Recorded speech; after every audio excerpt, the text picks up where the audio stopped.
Русскому драмтеатру имени Пушкина в этом году в Якутске исполняется 125 лет. В дни весенних каникул для маленьких якутян театр подготовил новую постановку «Сказку о царе Салтане».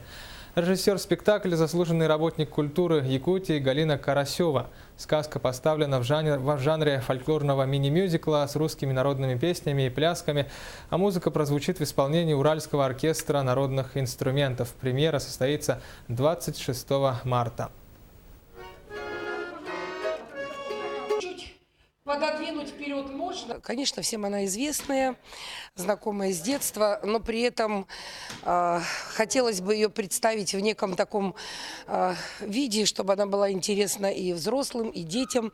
Тем более мы поставили +5, а пушкинский слог-стих, он, конечно, сложен для восприятия детей. Они некоторые слова вообще не понимают.